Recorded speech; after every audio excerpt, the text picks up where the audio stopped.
welcome back. Good evening. Hope everybody's week has been going well. Mine has been so incredibly busy, like just nonstop work. And then we have so much to watch this fall. I did a video just the other day of all of the different shows I'm watching this fall, and oh my gosh, I think like 2 more got added into my rotation, so we are booked and busy. But with that being said, I am beyond excited to be recapping my first season, but it's Love Island Games Season 2. I have not watched Love Island Games before. I sporadically here and there watched Bachelor in Paradise, and I was saying that I'm curious to see what the overlap is like between like challenges and like coupling up. But we're here with the premiere episode of Love Island Games Season 2. We're back in the villa in Fiji. This season is hosted by Ariana Madix, and it aired on Tuesday night at 9 p.m. Now, normally they're going to go with the schedule of every day but hump day, but this first week we are going like Tuesday through, I guess Tuesday again, and then we'll have the Wednesdays off. So I just want to do a quick recap of what the first episode was like, so we just kind of know where we stand, first impressions of meeting the Islanders, how the game's going to even work, what the prize looks like at the end, and then from there I think I'll do like weekly recaps and catch us up on where the Islanders have been that week, because it's on every day but hump day, so we're going to be busy. But with that being said, let's jump on into the first kickoff premiere episode of Love Island Games Season 2. All right, so we start things off with, the fun, bright colors, cool vibes, jet skis, boats, helicopters, buses all throughout Fiji, and we know that these are the Islanders that are about to make their way into the villa. We're introduced first to our first Islander, Kay, or KK. She is known for the infamous saying, "Soul ties is crazy." So I know we've heard that referenced on other seasons. She is the originator of that. From what we learned about her experience on Love Island, she was on Love Island USA Season 5, and she coupled up on day 1 with a guy named Keenan, who ended up getting voted out by America, and when he got voted out, she chose to leave with him, but that did not last. So she's back here to play the games. I'm super happy to hear her share that she still by day is a nurse, and sometimes she has patients that are like, oh my gosh, the ER is crazy. But I think that's really cool of her. Overall, she shares that she's here to find love first, and then if the money comes second, that's an added bonus. Then we move on to Andrea, who we knew from Season 6 when she came in and was a bombshell that got coupled up with Rob. She definitely fell hard for him, and she admits that when she does fall, she falls hard, and that ended pretty dramatically, tragically. He, did not leave when she left and got voted off the island. So she's back here now to find love because she's single again. She shared that she had a pretty public relationship. I didn't really keep up with it, but it was 11 months long. They broke up, so now she is here. I know that she was really kind of making moves with like her music career, so maybe that's kind of where her relationship came from. But she's single, and it seems like she's there equally for love and money, but she does share that she's rather competitive. The 2 girls in the beginning here are kind of chatting it up, and then all of a sudden, Andreina, looking beautiful as ever, comes in on a jet ski. Like, oh my gosh, that body is tea. She looks beautiful, and she comes on in, talks about how, she just got off the island, because we literally were just on Season 7 of Love Island USA with her. So far we've had all USA girls. But she did mention that she had a couple, other Islanders or people sliding into her DMs, including Tyreek, who is from another season of Love Island. But overall, she's like, you know what? I think I'm here equally for love and money. I just don't think I had a long enough experience, just a couple weeks ago on Season 7. So I'm back. I shouldn't have even unpacked my bags from the villa. But speaking of Tyreek, that she mentioned him randomly being in her DMs, what do you know? Perfect timing, because here he is coming on in on a helicopter, clearly coming in on a helicopter. He even makes a comment like, it seems like America's got a bigger budget. I think, is he from UK, Love Island UK? I think he is, but he reminds me of Zach with just, is it Zach with a K? From this past season of Love Island USA, season 7, because they have like identical, I think it's like a Manchester accent, but he's giving that. Side note, does anybody else feel like he looks like Trey Songz, or is that just me? Am I really stretching there? If I am, tell me to shut up, I'm so sorry. But overall, the red flags I was waving in my What I'm Watching This Fall video are still waving, because he's just giving, I'm here for the money first, and if I find a girl, cool, but I'm not gonna like let that affect my money game. We're like, alrighty, that's gonna be interesting to share with Andrina, because you've been sliding in her DMs, but he's already kind of taken a liking to her being there. It's like, whoa, we've only been DMing, now we're meeting in person, so that's kind of cool, I guess. We'll see what happens. But the girl that was on the helicopter coming in with him, her name is Lucinda. She was actually on Love Island UK, and Australia. Yes, Love Island UK and Australia. But when she first went on UK, she like really just kind of coupled up with so many different people and said she didn't really know what she was doing. So she's most definitely here to find a long-term boyfriend. She's looking for love. And if, she happens to win money with like the strongest guy that she's coupled up with, so be it. But she is here for love, which I find to be, really interesting. She said she's not, super agile and fit for the challenges, but we'll see what happens. But then all of a sudden we hear this loud ATV coming, and we see Kendall and Isaiah on the ATV, or they each have their own ATV, or they're riding together, I don't know, but they're coming in hot, and Kendall is just like, this is his Super Bowl, and even Kay is like, is that Kendall? But he comes in, he's so bro-y, he's like making his nasty comment in like the first 10 seconds maybe of his little monologue, but he does talk about how he has not been with anybody since his time with Nicole. We do know he actually was just on Love Island Beyond the Villa, so he was with some other Islanders from season 6 of Love Island USA for quite a while in LA. But, he is looking forward to kind of putting himself back out there again. We'll see what happens, because while it seems like he's equally there for love and money, I also know he's competitive. He loves to like play the games and get super into it. So I could really see him leading into that a bit more, and also just kind of bringing like that best friend vibe that he tends to do a lot. But the guy that's with him, Isaiah, we learn that his experience on Love Island ended with him being in love with a girl named Sydney, who later on, I guess a video gets sent to her of him cheating at a club with a girl that's, not Sydney, and then they break up. Ends poorly. The producers ask if he's still kind of like an F-boy, and he like doesn't really know how to answer that. He's like, what, I can't have a roster? And I'm instantly just like, ugh. He does share that he's a bit nervous about the challenges because he knows that he's probably not the biggest guy there, which, to be fair, is probably right. But he, is saying maybe I'll be here, for love and see if I can do it right, because I know I did it wrong with Sydney. So love, and then money would be the the added bonus, because he knows he might not be the fittest. We cut to what cracks me up. It's like a bus in Fiji, and you could just tell they like paid some people to be like seat fillers on the bus, just sitting in the back. And you have some more of our Islanders that are getting ready to get, dropped off at the villa. And the first one we have is Garby. She is super awesome. She was on Love Island, I think, did she say Belgium? I'll have to go back and double check my notes, but I think that's what she was on. Yeah, Belgium. And she said that she actually was like learning English and taught herself how to have an American accent from watching YouTube videos, pop culture, social media. I thought that was really interesting, but I'd be curious to hear her accent, because I think she like tapped into it for a second. I was like, oh, that's so beautiful. But, she is a girl boss. She talks about how she can, get a little flirtatious if she's drinking.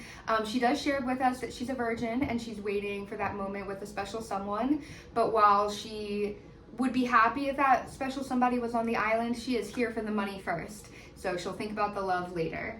Another guy that was on the bus is Mert. And Mert is from the Netherlands, and immediately he kind of starts going over talking to Lucinda, but we learn pretty quickly in his background that he's a pro soccer player before, and he's actually quite a bit of a pro. He's won Love Island games, I guess, a couple other times before, and if I were him, I don't know if I would share that. I guess if people recognized him, they could bring it up, but I just don't know if I would be the one to bring it up, because like then you're kind of like an instant threat. I don't know. And then we have Nicola, who is from Love Island, Malta, which is a little bit below Italy, Sicily. And she is so quirky, cute, and funny. My gosh, Tyra Banks would have had her claws on her for America's Next Top Model. She's stunning. But she was like, I'm gonna try to win the games. I'm a little nervous about going after finding love because I'll be embarrassed if like it doesn't work out or I'm kind of like played. I'm just like, are you kidding me? Like people would be fawning all over her, but I think she's cute and quirky and funny, and I'm excited to get to know her a little bit. And then finally, let's see, we have, a plane, but a plane that lands in the water, and out pops a guy who could be playing ball overseas. We have Chris, who comes in pretty cocky, pretty arrogant. He's like, you guys probably know me. Some of the girls are like, why would we? And we're like, oh, okay. But he was just on the recent season where he infamously did not carry Huda across the water, and he's like, I'm doing it my way. I don't feel like I had a fair shot, this, that, and the third. While I do think that he might be able to do it right with a partner this time, he immediately says he's there for the money first and then love if it happens. So I don't know how much I'm going to invest in his coupling as a romantic interest more than like strategic. And then finally we have Josh. Now Josh, oh my gosh, tugged at my heartstrings. We learned that he's a personal trainer for women, and that, he coupled up and his experience on Love Island with a girl named Shannon on day one. And while it didn't work out, he wouldn't have wanted it any other way and wishes her the best, because he actually had to leave the villa early when he received news that his sister had passed away. And I'm like, oh my gosh, like this is so heartbreaking. His beautiful blue eyes were like tearing up and stuff, and he was like, I think I want to be here equally for love and money, but I know I'm here for my sister because she's the one that encouraged me to even apply for Love Island in the first place. I'm just like, oh my gosh, Joshy Poo, that was adorable. But all the Islanders are finally here, and while they all look beautiful, hot, stunning, everything, the hottest of hottest people in Fiji starts to walk out. The Ariana Madix, looking amazing, of course, to say hi to the Islanders, get to know them a little bit all together, and then to lead them over to the fire pit. This is where she plans to explain the rules and to explain that for the first time ever, we have the largest Love Island cash prize of $250,000, $250,000, so it is big now. But let's get into the rules of how this is going to work, because I know before we even started watching, I didn't know how similar it would be to like Bachelor in Paradise or anything like that. So let's take a look at what the rules are. So basically, you're supposed to, or rather should consider choosing a partner in one of two ways. So you want to choose a partner that you would want to win the money with, ideally, but also hope that the two of you are falling in love in the process. I suppose that would be my process, right? Like if I was going on, I'm going on for money, you're going on specifically to game, and I'd be like, well, I need to partner up with somebody that I'm gonna win this with. But I also would like to fall in love. So how does that play into it? Well, here's how to win, because now we find out that America is involved a bit. So America is watching in real time and voting. So even if you're not the strongest in the challenges and don't necessarily like win them or win a power that they give you, America may have voted to still keep you and keep you safe. Or if you don't win the challenge and get that level of immunity, maybe you got the lowest number of votes from America, and so you're going to be out. So if you're partnered up just for love and you're not winning the challenges, and America just doesn't like you as a couple, they can get rid of you. But if you're there for love and America loves the love that you guys have, and you guys still suck in these challenges, they can still keep you in there to win. So there's definitely some strategy between what people's intentions are and knowing if they're going to be transparent or not about it. That's going to get a little messy, I think. But we got to get to the Love Island games beginning, and we have our first challenge. It's gladiator themed. It's called the Ruin Me Challenge. Get it? Ruins, gladiator, all that kind of stuff. I'm not going to get too much into it because pretty much every challenge to me is always the same. They have to pop some balloons, slime's going to fall down, they have to run through a moon bounce, spin 3 times, grab some hearts out of like this goopy, globby stuff, and then pick somebody to kiss. That's usually how like every challenge goes, right? But this one cracked me up because it was very like gladiator themed with like shields and whatnot, and like they had to like slide into a Caesar salad, and I was like, be for real. Oh my gosh, it cracked me up though. It was kind of crazy though. If you could see throughout the challenge, like I know when Paige DeSorbo was hosting on Love Island just this past season, and she was like, they're out there for a long time. You can see the clouds in Fiji. I think I took a picture of it. Let me put it up here. But like, just see how cloudy and dark it's getting. It's kind of crazy. But they're all kind of playing through this, and ultimately the ones that have the fastest time are going to get the order of who they can couple up with first. So then it'll kind of be like process of elimination style, and then we might start to see those people that have like a first pick, are they choosing another person who did really well in the competition? So while I did kind of tune the challenge out a little bit, I'm not gonna lie, it's a little redundant sometimes. I do have to acknowledge, hello Megan, you are watching Love Island games, get into it.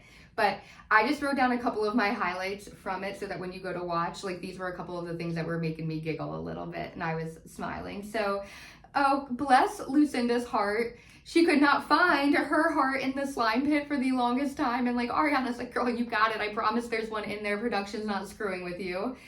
It is already kind of crazy to see Chris kissing somebody, because I still feel like Huda's going to be like lurking in the bushes to like come and snatch up whoever it is. Even though I know she's moved on, it's still just, we're still like traumatized a little bit.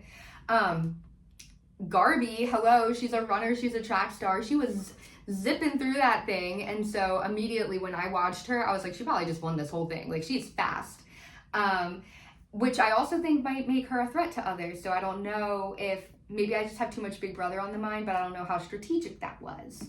And then at one point things were kind of like shady between Josh and Tyreek, because I guess like Josh had taken Tyreek's heart by mistake and kind of like handed it to Tyreek, and so he just like acknowledged that he helped him. And it was like a little shady, a little hall monitor-ish behavior. I also feel like Tyreek is gonna kind of like get his lick back later and like try to be like, well, I still won. I don't know. It just, we didn't need that animosity this early. Like, hello, we just got to Fiji.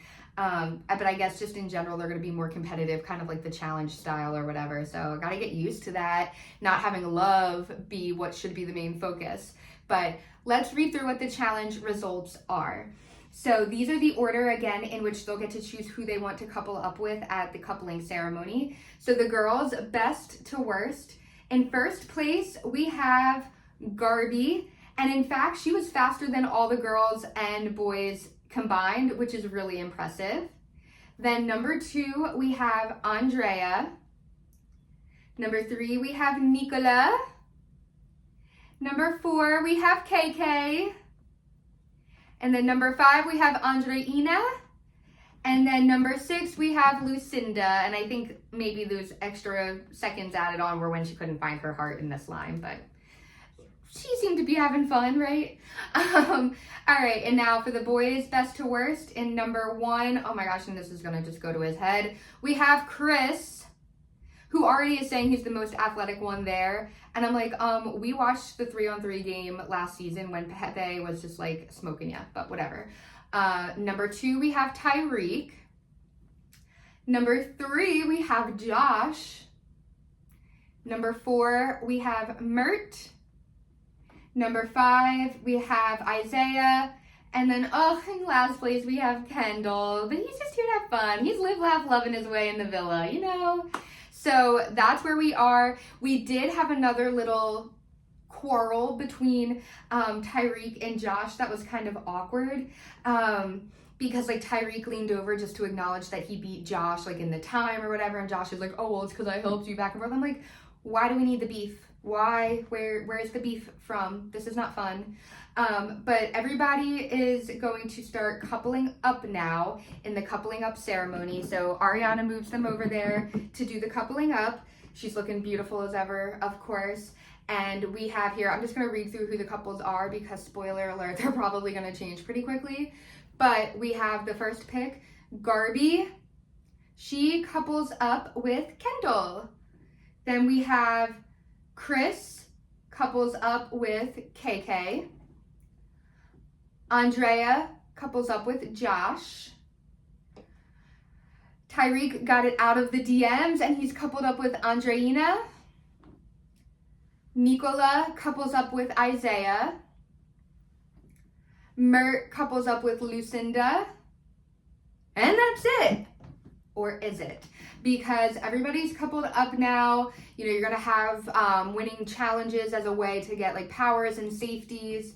But performing, you know, poorly in these challenges can also leave you pretty vulnerable. So the Islanders get to go hang out, do a little house tour, and it is so cute. There's like some random takeaway moments that I thought were adorable. Nicola was like, oh my gosh, the architect of this villa did such an amazing job. Like, we need to bring them to Malta. Like, I am so appreciative of this. Like, it was so cute. And then there's this one moment where we pan off from there to seeing Tyreek and Andreina talking, and then all of a sudden they're like giggling and laughing, and then Andreina does this like really odd, like, I'm sorry, hyena laugh, and Tyreek was like, wait, what was that supposed to be, like a funny thing? She was like, wait, no, that's my real laugh. And then she just couldn't stop doing it. I'm like, there's no way that's her real laugh. Like, if we listen to that. That laugh, that can't be a real laugh. Is she faking that? Like, is she trying to be cute? But anyway, they're all getting ready for the night, getting dressed up with their couples. Andrea and Josh, you know, after they're all dressed up, you know, they're eyeing each other already, and they decide to kind of like go off into another little area and basically christen the villa for Love Island Season 2 games and have the first steamy makeout session. So good for you guys. They do have to remind themselves like, oh wait, this is cute, but like we got some games to win. But before that can last for too long, we have in this beautiful like zebra fit, Ariana just basically, I think, just needed enough time to go do a wardrobe change and come back. And you know, when Ariana shows up, even though she looks beautiful coming in, you know she's usually coming in with bad, dramatic, or tense news. And she does. So basically she comes in and was like, I told you guys there would be like twists and turns, this and that. And then immediately you twist and turn and you see what? The infamous G-Wagon. I think the last time we saw that black G-Wagon was, oh my God, it brings happy tears to my eyes. Just look at the last time we saw it.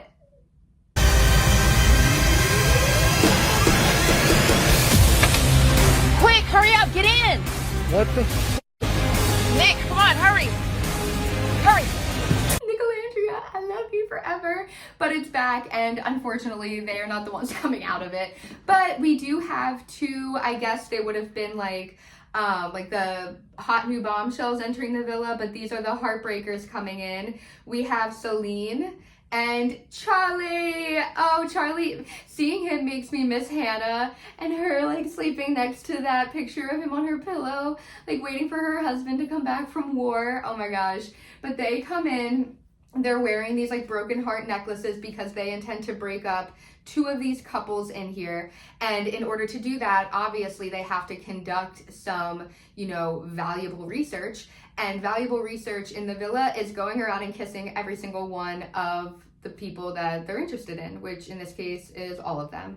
So they go around in a circle and basically kiss everybody. Mind you, they're doing this during a dramatic rendition cover of Abracadabra by Lady Gaga. It's like so like, I'm pretty sure it's in a minor key, and I'm just like, ugh. Actually, I'm pretty sure Abracadabra might be in a minor key to begin with. I don't know. I don't know. But after they do their little kissing sessions and just like feel out the lips in the villa, Ariana asks Solène if she wants to know either who did best in the challenge or who did worse. Because remember, part of their strategy could be choosing somebody who is a gamer, who's going to be, you know, really good at these challenges and able to get to the end. Solène wants to know who the best was, and we find out, you know, or we already knew this, but it was Chris. And then Charlie actually asks who the worst was, and he finds out that it was Lucinda. And, you know, he's pretty charming. He's like, it's okay, you know, who cares?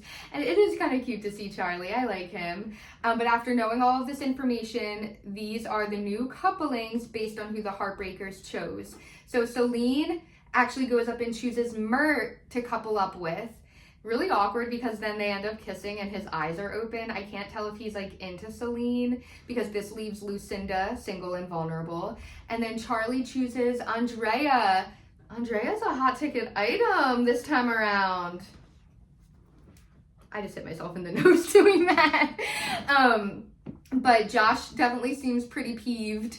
He's already, you know, having some little moments with people, so definitely not happy about that, you know. And I think either it was before or now is where like Tyreek makes like a little subtle nudge to him, and it just seems like the two of them are gonna go at it. But to be honest, I don't think we've seen many Love Island seasons where like the bros or the girls really dislike each other. Like I know you have like PPG, you even had like the Ed and Eddie of it all this past season with the guys. So I don't know. I think we're going to see some arguments, but they're going to be so driven by competition, which will be interesting too. But now this does leave their partners, Lucinda and Josh, single and vulnerable. This is where Ariana tells us that over the next 2 days, there's going to be a variety and a series of challenges where that heartbreaker necklace is going to be getting passed around based on who's, you know, winning or losing these various challenges. Whichever 2 islanders have that necklace on by the end of the 2-day stint of challenges will be the ones that are dumped from the island. So while Lucinda and Josh aren't immediately voted off the island, they are vulnerable right now. So they've got to get in there and win something. I don't think it was very clear if the 2 of them are going to be partners in the challenge for the time being or not, but I guess we'll see that on the next couple of episodes. I'm really excited. It's been so long since we've heard I've got a text or the dun, dun, dun, dun, dun, dun, dun, you know, and I came here for love, baby, but now I came here for games. So I got to get my, you know, gamer mindset ready, you know, because honestly, like all Big Brother has been this season is gaming, even though that should be more of a social experiment. But I guess I am going to have to stick with this gamer mentality and get into it, because if I was on this show, I agree, I think I'd be going on to win money and picking my partner strategically for the money. But personally for me, I think having a partner that can work together and work really well, I would find that attractive. So maybe I would just naturally start to form a bond or a coupling with them. So who knows, but we'll see what the next couple of days in Fiji look like. We've got a couple episodes that we need to watch. So the next recap of this will probably be on Wednesday, the hump day, when it's not on, just so we can kind of catch up on where we have been this past week. And then on a routine schedule, that's how things will go. So, alrighty, let's get into Love Island games. My first time watching, but I'm excited and there's more to come. So see you later. Bye. Mwah.